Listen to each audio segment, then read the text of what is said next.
오늘의 말씀은 사무엘상 16장 1절서부터 13절까지입니다. 사무엘상 16장 1절부터 13절.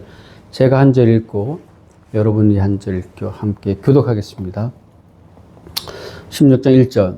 여호와께서 사무엘에게 이르시되 내가 이미 사울을 버려 이스라엘 왕이 되지 못하게 하였거늘 내가 그를 위하여 언제까지 슬퍼하겠느냐.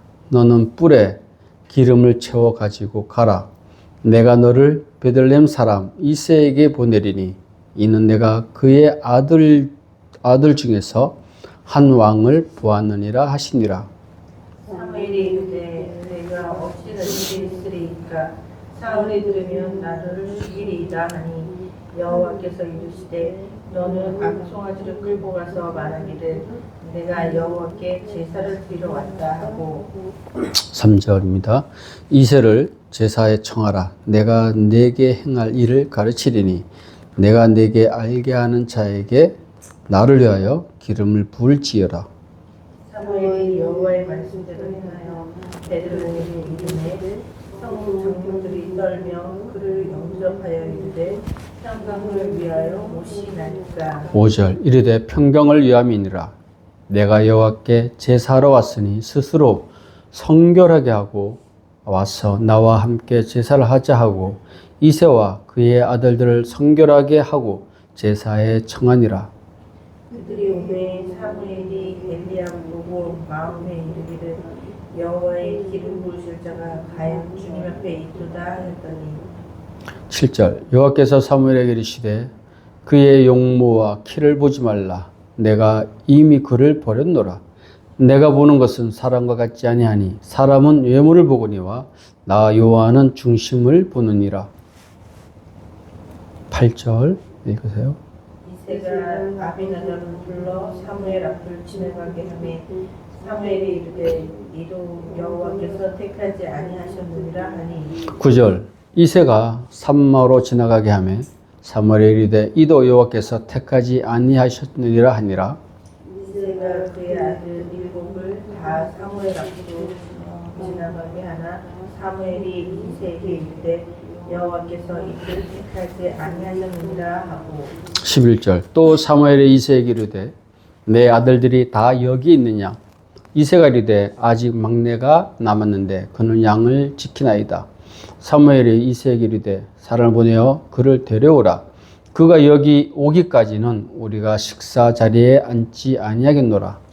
이에 사람을 보내어 그를 데려오매 그의 빛이 붉고 눈이 빼어나고 얼굴이 아름답더라. 여호와께서 이르시되 이가 크니 일어나 기름을 부으라 하시는지라. 우리 시사람들 다 같이 읽습니다. 시작.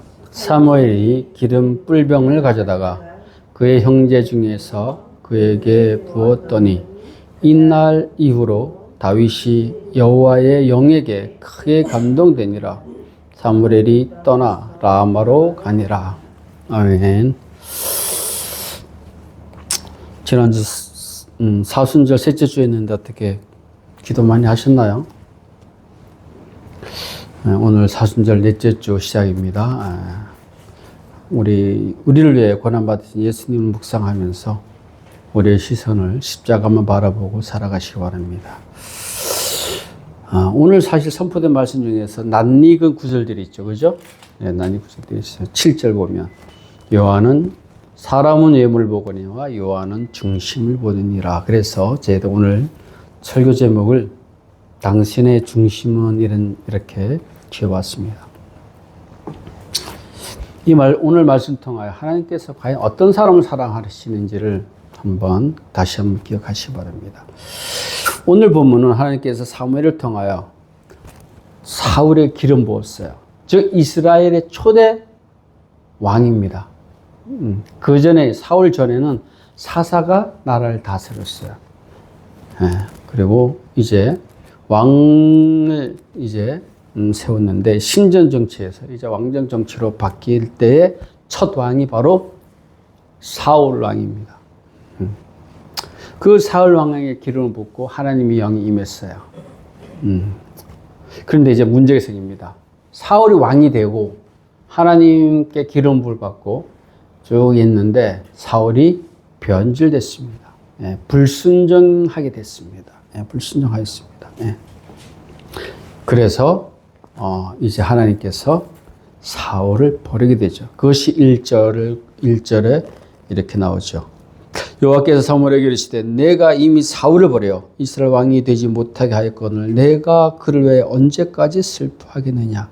너는 뿔에 기름을 채워가지고 가라. 내가 너를 베들레헴 사람 이색에 보내리니 이는 내가 그의 아들 중에서 한 왕을 보았느니라. 여호와께서 사무엘을 통하여 사울에게 기름 부을 때 초대 첫 왕이고, 또 사울은 감격했습니다. 사무엘은 감격했어요. 그런데 이 사울이 불순종하게 되죠. 그 불순종의 첫째는 무엇이냐면 13장, 14장, 15절 쭉 나오는데 길갈에서 전쟁을 하기 전에 항상 이스라엘은 뭐한다? 제사를 지내고 전쟁터로 나가요. 근데 이 제사는 누구만 지낼 수 있냐? 제사장만 지낼 수 있냐? 제사장만. 예.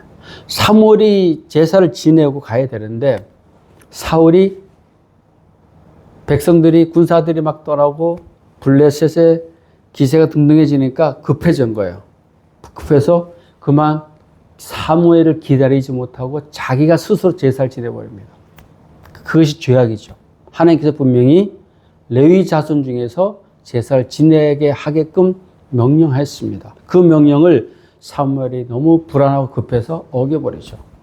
두 번째는 아멜렉과 전쟁 후 승리하면 모든 전리품을 다 모아라 죽이라 그랬어요. 그래서 아멜렉과 전쟁에서 승리를 했는데 사울이 보니까 양과 소가 너무 살찐 양과 소가 있는 거예요. 그것을 다른 건 다 진멸하고 양과 소를 챙겼어요. 챙길 때 핑계가 뭐냐면 하나님께 드리고자 챙겼다 그랬어요. 근데 사실 그 내막은 하나님께 드린 것이 아니라 자기 욕심에 의해 챙긴 거예요. 그래서 하나님께서 하라 이렇게 하라 했을 때는 그대로 해야 됩니다. 이걸 더 좋아하겠지 하나님이라고 했던 것이 불순종이 돼요. 네. 그래서 죄를 지었습니다. 네. 그래서 이때 나온 것이 순종이 뭐보다 낫다? 제사보다 낫다. 다음에 쭉 나옵니다. 예, 이런 말이 나와요. 예. 그래서 구원받은 하나님의 왕으로 세워진 사울도 어떻게 했다? 버려질 수 있다는 사실. 오늘 말씀을 통하여 우리도 구원에서 뭐 할 수 있다? 떨어질 수 있다는 거예요. 떨어질 수 있다. 많은 사람들이 예수님을 믿고 하나님을 사랑하고 구주를 시인하고 세례를 받으면 뭐한다? 그 구원은 확실하게 주어진 것이다. 불변이다라고 생각합니다. 그것이 바로 칼빈의 오대교리 성도의 견인이라는 것이 나와요. 5번째 교리. 성도의 구원은 절대 뭐한다? 끊어지지 않는다. 이것을 교묘하게 이해한 사람들이 구원파죠. 예, 구원파입니다. 한 번 구원받은 사람들은 절대 구원에서 떨어지지 않는다. 어떤 걸 해도. 예. 그러나 감리교는 달라요. 예. 예. 감리교는 다릅니다. 감리교는 반면에 구원의 탈락의 가능성이 있다 이게요. 예. 그것이 감리교와 장로교의 차이점입니다. 다른 것도 많이 있지만 구원론이 그렇습니다. 예.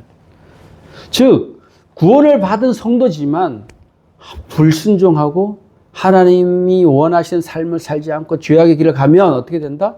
구원에서 탈락한다는 거죠. 네, 탈락한다. 그래서 사도 바울도 내가 자본주의를 믿는 것이 믿지 않고 그것을 잡기 위해서 끝까지 달려간다. 사도 바울이 얘기했잖아요. 표대로 달려간다 얘기합니다. 그래서 사랑하는 사람 여러분 내가 구원받았지 라고 안일한 생각하지 마시고 달려가시기 바랍니다. 죄와 싸우고 하나님을 사랑하는 자리, 예배의 자리로 끝까지 가시기 바랍니다. 네. 그리고 여기서 본문의 문제는 뭐냐면 사무엘이 사울을 뭐 했다? 사울을 너무 사랑했어요. 자, 놓지 못하고 있어요. 자, 1절에 이렇게 얘기합니다. 여호와께서 사무엘에게 이르시되 내가 이미 사울을 버려 이스라엘 왕이 되지 못해 하였거늘 내가 그를 위하여 언제까지 뭐하냐? 슬퍼하겠냐? 슬퍼하겠냐? 나는 이미 사울을 버렸는데 너는 왜 사울을 버리지 못하고 잡고 있느냐? 그 얘기합니다. 사무엘이 사울을 인간적으로 너무 사랑합니다. 여러분, 하나님보다 사람을 더 사랑하지 마시기 바랍니다. 네, 더 사랑하면 안 돼요. 그리고 사람에게 너무 연연하면 안 돼요. 사무엘이 사울을 잊지 못하고 계속 슬퍼하니까 하나님께서 그를 위하여 언제까지 슬퍼하겠냐? 이제 내려놓아라 얘기합니다.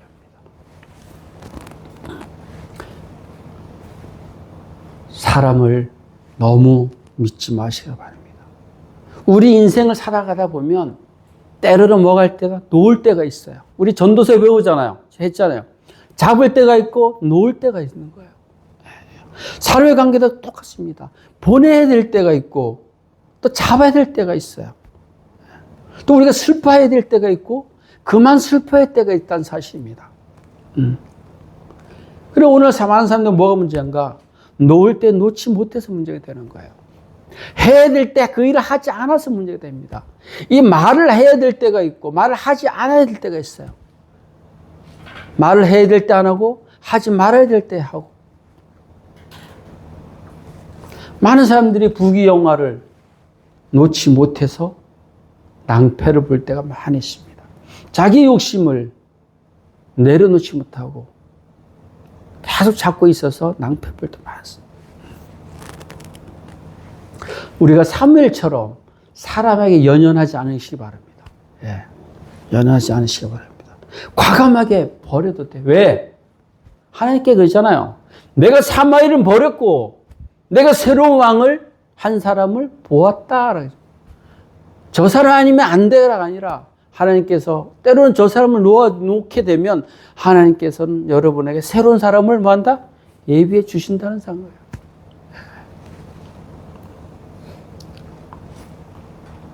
그래서 특히 사람에게 연연하지 마시기 바랍니다. 네, 연연하지.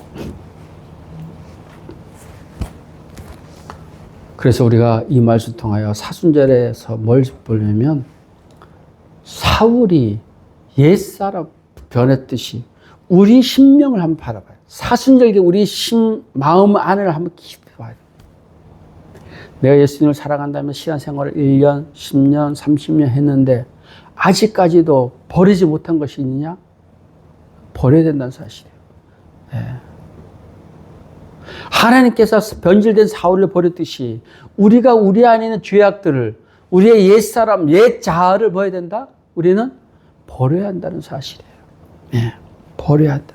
버려야지 하나님께서 새 왕 다윗을 준비한 것처럼 하나님께서 새 영을 우리에게 부어주신다는 사실입니다. 네. 그래서 사순절 기간 여러분 끊임없이 우리가 우리의 옛 자아를 버리는 훈련을 해야 된다는 사실입니다. 하나님께서 사랑한 그 사무엘이 기름 부어주는 그 사울이 변질되자 불순종하자 어떻게 됩니까? 두려운 존재로 다가오는 거예요. 두려운 존재로. 네. 2절. 자, 2절 한번 읽어보겠습니다. 시작. 사무엘이 이르되 내가 어찌 다가 시작. 사무엘이 이르되 내가 어찌 갈 수 있으리까? 사울이 들으면 나를 뭐한다? 죽이나이다. 하니 여호와께서 이르시되 너는 암송아지를 가지고 끌고 가서 말하기를 내가 여호와께 제사를 드리러 왔다 하고. 자, 이제 사울을 위해 슬피 울고 사울을 위해 목매했던 가슴 아팠던 그 사무엘이 되려 이제는 사울을 뭐하죠? 두려워합니다. 두려워요. 여러분, 믿음의 생활을 하다가 변질된 사람들 많이 있어요. 그죠? 네, 있어요. 네. 그런 사람들이 부정적으로 변합니다. 이렇게 사울처럼 부정적으로 변해요. 네, 부정적으로. 그래서 우리가 믿음을 뭐 해야 된다? 잘 지켜야 됩니다. 잘 지켜야 됩니다. 믿다가 그만두고 그냥 부정적이지만도 또한 하나님의 대적의 자리에 앉게 돼요. 대적의 자리. 저도 예전에 안티 크리스찬 하고 살아봤습니다. 예. 누가 전도하러 오면 성경을 좀 알기 때문에 안티를 해왔어요. 예. 그래서 믿음을 절대로 변질시키면 안 돼요. 불순종하면 안 됩니다. 순종의 자리로 가야 됩니다. 그래서 하나님께서 사무엘에게 이제 베들레헴으로 가라. 그러니까 사무엘이 아니 사울이 나를 죽일 텐데 어떡합니까? 그러니까 하나님께서 그래 걱정하지 마. 암송아지를 한 마리 끌고 가라. 암송을 끌고 가라. 그리고 베들레헴에 가서 장로들과 함께 이새와 함께 이새의 아들들과 함께 예배를 드려라. 예배를 드려라 합니다. 사무엘이 사울을 두려워했을 때 하나님께서 뭘 주죠? 지혜를 준다는 거예요. 그래? 걱정하지 마. 암송아지를 끌고 가서 예배 제사 드린다고 얘기해. 그러면 해결될 거야. 이렇게 합니다. 해결될 거야. 그리고 제사를 드릴 때 어떻게 하라? 장로들에게 성결하게 하고 와서 제사 드려라. 다윗과 이새와 그의 가족들도 성결하게 와서 예배 자리로 와라. 이 말씀을 통하여 우리가 알 수 있는 것은 하나님은 제사를 통하여 문제를 해결했듯이 예배의 자리를 통하여 우리가 우리의 문제를 뭐 할 수 있다? 해결할 수 있다는 사실이에요. 하나님께서 해결해 주신다는 사실입니다. 예. 문제가 있습니까? 예배의 자리에 오시기 바랍니다. 마음이 아프십니까? 사람과의 관계에 꼬였습니까? 예배의 자리에 오시면 하나님께서 다 풀어주시는 사실입니다. 그 대신 예배의 자리에 오실 때 두 가지 조건이 있어요. 첫 번째로 하나님께서는 사무엘에게 뭘 갖고 가라? 암송아지를 갖고 와라 그랬어요. 두 번째 어떻게 하라? 성결하게 하고 와라 그랬어요. 여러분 예배 자리에 올 때 번제물을 갖고 오는 거예요. 예배 자리에 올 때 뭐 하고 온다? 성결하게. 그래서 오늘날 사람들 예배 자리에 올 때 뭐 갖고 옵니까? 예물을 갖고 와요. 헌금을 갖고 와요. 그건 참 잘하는 것 같아요. 아, 교회 가면 처음 오는 사람도 교회 오면 헌금을 얼마 해야 되지? 헌금해야지라는 생각을 갖고 있어요. 그러나 정작 중요한 것, 성결하고 하고 와야 돼요. 어떻게 성결한가? 회개의 기도입니다. 우리가 회개의 기도를 하는 거예요. 하나님과는 교제의 자리고 은혜의 자리입니다. 이 자리에서 우리의 죄가 뭐였죠? 깨끗이 함을 받아요. 예. 그럴 때는 우리가 성결하게 못하고 올 수도 있어요. 그죠? 근데 우리가 왜 옵니까? 이 자리에 와서 우리가 회개 기도하는 겁니다. 십자가의 그 보혈의 은혜를 기대하면서 죄인된 몸으로 왔지만 하나님께서 우리를 십자가의 보혈로 씻기시고 덮으신다는 사실이에요. 그래서 교회 올 때 오는 그 거리 동안만이라도 여러분 회개기도 하고 오십니다. 이번 어떻게 예배 드릴까? 내가 이런 죄를 지었는데 하나님 이 예배를 통해서 내가 회개하고 하나님께서 나의 죄를 성결하게 나의 죄를 씻겨주기를 사모하는 마음 오시기 바랍니다. 와서 또 회개기도 하면 됩니다. 그래서 예배는 용서의 자리입니다. 죄의 용서의 자리, 하나님과 만남의 자리, 그리고 문제의 해결의 자리라는 사실입니다. 그래서 사순절 기간 우리가 성결하게 하나님 앞으로 조금씩 나아가는 저와 여러분이 되시기를 주님의 이름으로 축원합니다. 아멘. 자, 6절 보겠습니다. 이제 사무엘이 암송아지 갖고 베들레헴에 가서 제사의 자리에 갔습니다. 그리고 이삭과 이새와 그의 자녀들을 다 부르죠. 다 부릅니다. 6절에 이제 그들이 오매 사무엘이 엘리압, 그러니까 이새의 맏아들 다윗의 제일 큰 형입니다. 엘리압을 보고 마음이 이르기를 여호와의 기름을 부릴 자가 과연 주 앞에 있도다. 자, 첫 번째 아들이 왔어요. 이새가 딱 사무엘 앞에 엘리압을 딱 보냅니다. 엘리압을. 근데 너무 잘생긴 거예요. 키도 크고 너무 잘생긴 거예요. 그래서 사무엘이 볼 때 이 사람이 하나님께서 찌맨 사람이구나, 택하신 사람이구나 라고 생각했는데 하나님께서는 그에게 이런 응답을 주십니다. 7절 시작. 여호와께서 사무엘에게 이르시되 그의 용모와 키를 보지 말라. 내가 이미 그를 버렸노라. 내가 보는 것은 사람과 같지 아니하니 사람은 외모를 보거니와 나 여호와는 중심을 보느니라 하시나. 사무엘이 볼 때는 키도 크고 너무 잘생긴 거예요. 근데 하나님은 그를 뭐 했다? 버렸다 그래요. 내가 저를 택하지 않았다가 아니라 저를 뭐 했다? 버렸다 그래요. 버렸다. 이 말은 엘리압의 삶이 내면이 어떻게 했다? 타락했다. 부패했다는 사실입니다. 외모는 키가 크고 헐칠할지 모르지만 그의 삶, 그의 내면은, 그의 마음의 중심은 이미 뭐 했다? 부패했던 사실. 죄악으로 가득 찼던 사실입니다.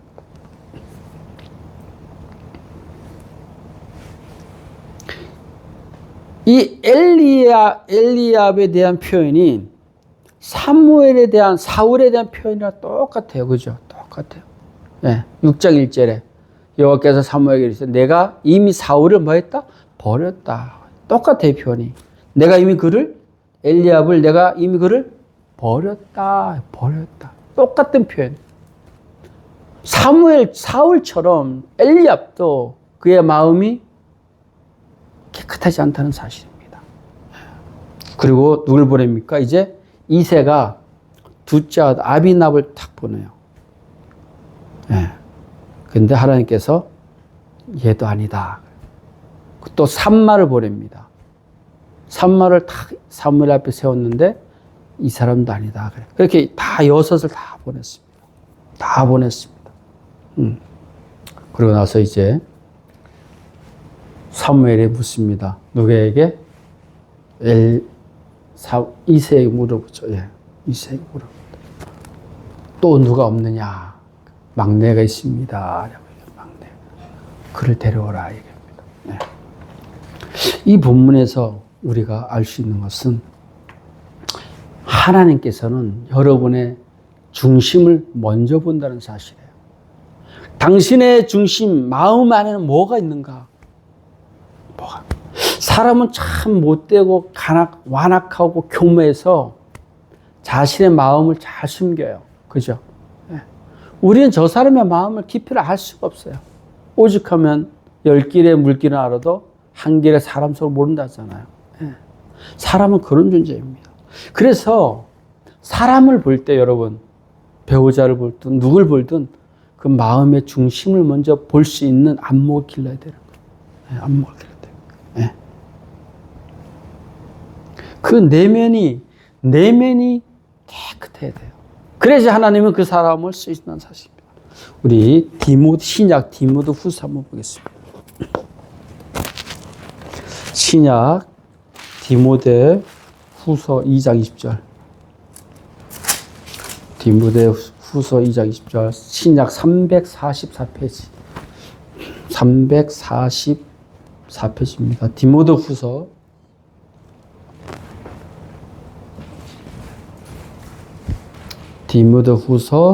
2장 20절. 344페이지. 말씀하면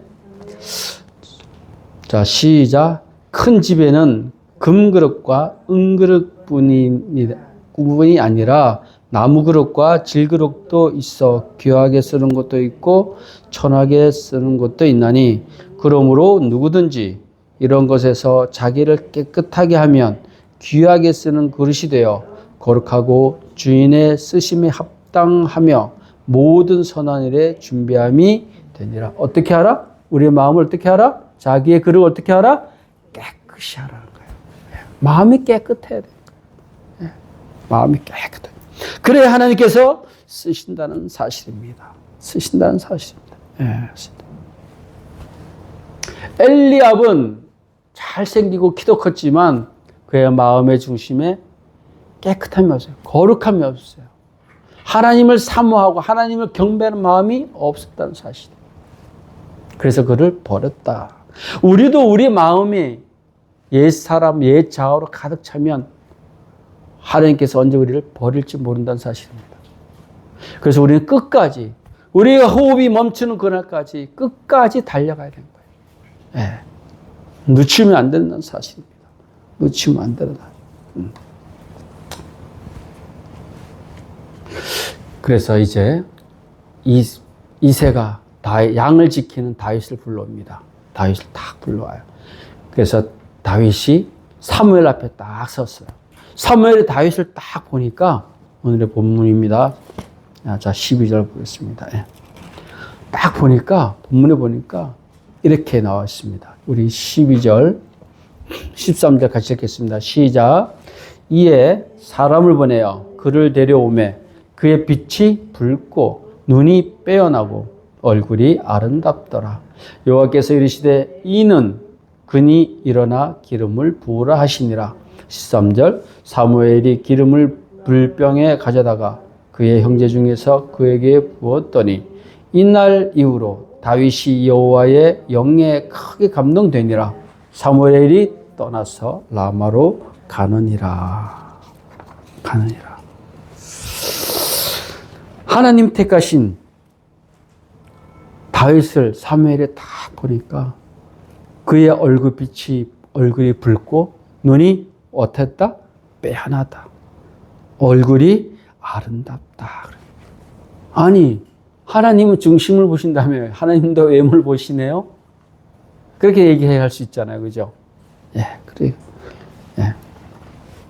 그러나 이것은 외모의 그 아름다움이, 내면의 그 아름다움이 외면으로 이렇게 표출됐다는 사실이에요. 그래서 내면의 아름다움과 외면의 아름다움이 뭐 해야 된다? 같아야 된다는 것이에요. 네, 같아야 된다는 사실입니다. 네. 다윗의 얼굴이 붉고 눈이 맑고 깨끗하고 아름답다. 네. 그 얼굴이 아름다웠다. 이거는 해석이 여러 가지인데 아름답다, 토부, 선하다라고 볼 수도 있어요. 네. 좋다, 얼굴이 좋다. 선하다라고 해석할 수도 있고 눈도 마찬가지입니다. 맑다라고 표현할 수도 있고 깨끗하다고 표현할 수도 있고 오늘의 본문처럼 그죠? 눈이 빼어나다라고 볼 수도 있어요. 중요한 것은 그 내면의 아름다움과 그 외모가 일치했던 사실이에요. 그거 있잖아요. 우리가 예, 정말 이게 우리가 어저께 사모라고 얘기했는데 나이가 들수록 나이에 맞게끔 이렇게 성숙하게 늙어가는 것, 예. 그것도 그리스도인으로 참 중요한 것 같습니다. 예, 그런 것 같아요. 그래서 그리스도인은 딱 봤을 때, 사람 참 평안하다.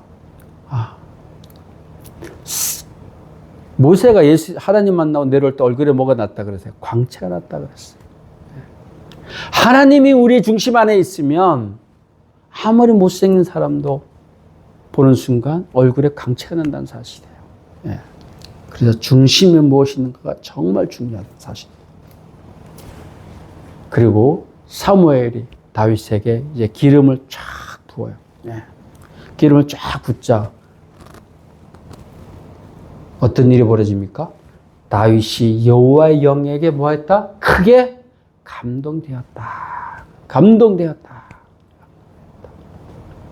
근데 여기 보면 자, 우리 13절 한번 보겠습니다. 시작. 사무엘이 기름 물병, 다 같이 시작. 사무엘이 기름 물병을 가져다가 그의 형제 중에서 그에게 부었더니, 자, 시작. 이날 이후로 다윗이 여호와의 영에 뭐 했다? 크게 감동되었다. 이 감동되었던 단어가 문법을 보면 미완료형이에요. 완료형이 아니에요. 한 번에 끝나는 게 아닙니다. 지속적으로 감동되었다는 사실이에요. 지속적으로. 우리 마음에, 우리 중심이 하나님을 바로 서게 되면 하나님의 은혜는 지속적으로 끊임없이 우리에게 감동을 준다는 사실이에요. 그래서 우리가 한 번 받은 그 감동, 이것만 됐다가 아니라 하나님 더 우리에게 은혜를 주옵소서, 더 감동을 주시옵소서. 우리가 하나님 그러기 위해서 하나님을 향하여 뭐 해야 한다? 달려가야 되는 것이에요. 우리의 내면을, 우리의 시선을 하나님을 향하고 고정시키고 달려갈 때 하나님께서는 지속적으로 우리에게 감동을 주신다는 사실입니다. 그래야 성도는 달려갈 수 있어요. 우리가 달려갈 수 있는 원동력, 삶의 원동력이 무엇입니까? 다른 것이 아니에요. 하나님의 은혜, 십자가의 은혜가, 십자가의 보혈의 피가 우리의 삶의 원동력이라는 사실입니다. 그래서 우리가 사순절 기간 하나님을 향하여 달려가는 여러분 되시기 바랍니다. 예. 마음의 중심에 누굴 두고 십자가를 잘 품고, 마음의 중심에 예수 그리스도를 잘 품고, 우리의 마음의 중심에 하나님을 잘 품고, 우리의 시선을 하나님을 딱 고정시키고 달려가는 저와 여러분이 되시기 바랍니다. 아멘. 아멘. 우리